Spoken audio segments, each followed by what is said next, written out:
federal government will spend $4 billion over the next 5 years on official languages, including Francophone immigration and more minority language education. But there are concerns in Quebec about how the new plan will protect English and French. So let's bring in the federal minister responsible for official languages. Ginette Petitpas-Taylor is with me right now in studio. Minister, it's good to see you. Thanks for the invitation.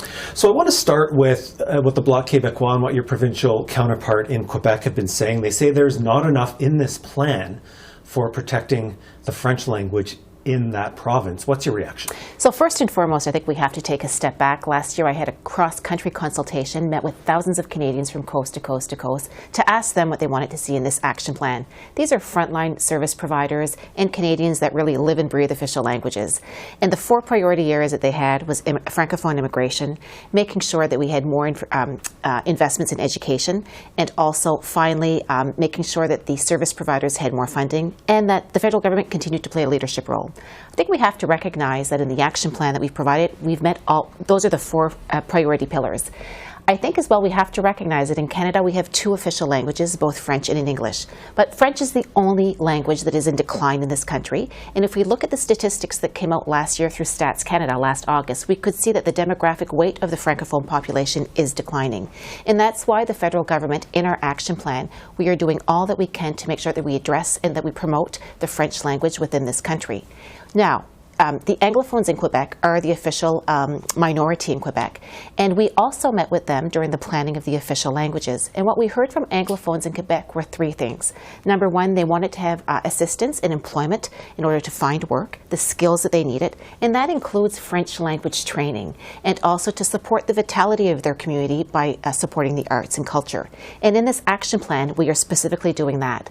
So I guess I want to be clear, we are not investing in English in Quebec. We are assisting the Anglophone community in Quebec with the skill sets that they require in order to enter the job market and to thrive. Right. I do want to ask you, though, about your counterpart in the government of Quebec who says money for the English language community you speak of should be going to protect French instead, that $138 million shouldn't go to any groups that are taking the province to court over its opposing Quebec language laws. But I think, once again, if we make sure that Anglophones in Quebec are learning a second language, and that being French, I think when we're promoting and teaching French to more Canadians, that is actually, we all should be celebrating that.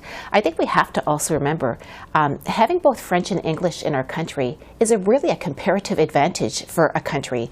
And we want to make sure that our English-speaking Quebecers will have access to the services that they need in order for them to thrive and to be able to find work. And investing in French language training, I think, is actually a good thing.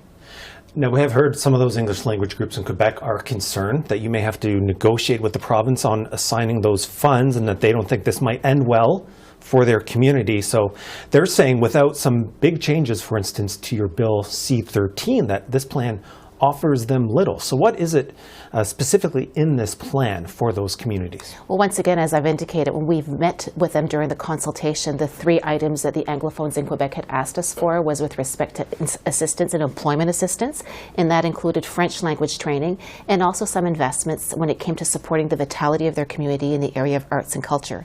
And if you look in our official, in our action plan, we are absolutely addressing those priorities. The other issue that came out as well was with respect to making sure that the court challenges program remained.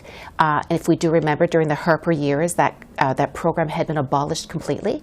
And Francophones and Anglophones had asked us to reinstate that program. It was reinstated in 2018, and it remains. Okay, so let's broaden this then to the whole country, beyond Quebec. You've said this new plan overall is focused on results, and part of that is getting more Francophone immigrants into French language communities across Canada, to those minority language communities. Now, the government has said that it met its target last year for that number. So going forward then, what are the actual results that you want to see in numerical terms, in statistical terms about that kind of immigration? So the investments that we're going to be making in the area of immigration, number 1, is to repair the demographic trend because it's going downhill, as I've indicated. So we need to make sure that we repair that. In order to do that, we're going to be moving forward with a Francophone immigration policy in order to make sure that we can attract and retain Francophones, not only in Quebec, but in regions, as you indicated, all across the country. To me, though, it's more than just putting a number. We have to make sure that we have the services in place in order to retain and to really welcome these folks within our communities. So in the investments that we've announced in the action plan, more monies have been put aside in that resettlement services part of it. Also, money has been put in place, again, for French language services to make sure that if people don't know French, they'll be able to learn French as a second language. And finally, we also have to make sure not only to have the numbers, but we have to make sure that, again, all of those supports are in place. The other thing as well that we heard of during the consultation process is that we certainly have a labor force shortage when it comes to French language teachers. So we're putting in place a corridor, an immigration corridor, to attract internationally more Francophone teachers in order to come in Canada, settle in Canada, and then from there they'll be able to teach French language to our students.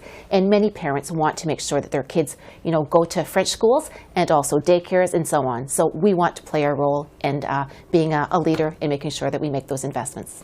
Okay, we have 30 seconds left. I want to ask you very quickly, though, about that. Does your plan for recruiting Francophone immigrants into those communities conflict at all with Quebec's own plans for recruiting Francophone immigrants to that province? I really think that the federal government and the provincial government, have to work together when it comes to immigration. I think we all, if I look at the province of Quebec, they want to make sure that they increase their Francophone immigration numbers, but also provinces across the country as well. I mean, I come from New Brunswick, the only bilingual province in this country. We need to make sure that we address that demographic decline, because if not, we just see the numbers going down and down and down. If we look back in 1971, we had a percentage of 6.1% of the population that was Francophone outside of Quebec. Now we're up to, I think it's 3.3 or 3.5. So we have a lot of catching up that needs to be done in order to address this. And people just aren't having the number of kids that they used to. My mother had 10 children.